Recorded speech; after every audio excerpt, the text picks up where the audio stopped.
We rarely get to say it, but if it's Thursday, voters are voting somewhere. This time it's in Tennessee, where a pair of Democratic state lawmakers are vying to keep the seats after being expelled back in April for protesting gun violence inside the statehouse. Both representatives, Justin Jones and Justin Pearson, were reappointed by local officials, but on an interim basis. Both now must be reelected by voters to keep their seats. Jones is unopposed in today's primary, while Pearson faces a Democratic challenger. The election will take place on August 3rd. Joining me now at the very latest on today's election is NBC's Antonia Hilton, who has been following all of this for quite some time. So, Antonia, Jones and Pearson's expulsions, their reinstatements, which of course made national headlines. You covered all of this back in April.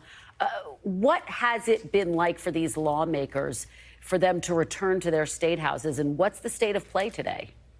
Well, Kristen, initially their return to the State House, it was a dramatic one. They came in to see some colleagues who were not happy that they returned after their Republican colleagues turned on them and expelled them, and then other Democrats who celebrated their return. And they were very defiant in some ways and, have really followed through on this continued campaign to make a gun reform and child safety in Tennessee, really central to their platforms. And in some ways, the fascinating thing, of course, was that expulsion, initially seen as a knock on their careers, or what people called something that would silence them, it has propelled them into the national spotlight in a way that Democrats in Tennessee very rarely, almost never, get to enjoy. It brought hundreds of thousands of new fundraising dollars into the party and behind these candidates. And so, their campaigns, their supporters are feeling very good today. They were very quickly sent back after being expelled by their city leadership in Nashville and Memphis, respectively.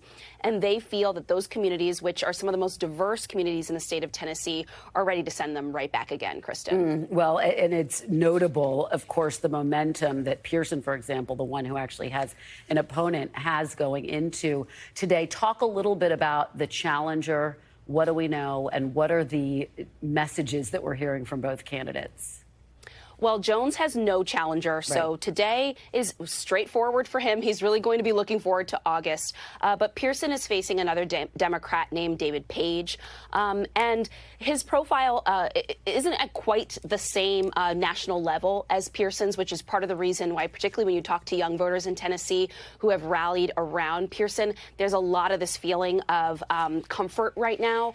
But, that can be the challenge sometimes in these elections as well. People kind of fall asleep at the wheel. They might not think they need to come out and support candidates who they assume are set. And so part of Pearson's message has been, if you liked the message that we brought about gun reform, about police reform, about Tyree Nichols, if you're concerned about abortion access, you need to send me and you need to send Jones back, kind of this package deal almost, that the two of us are part of this new vanguard and we want to continue the work we've started for you. All right. Antonia Hilton, such fantastic reporting as always. Thank you so much for joining me this afternoon. Really appreciate it.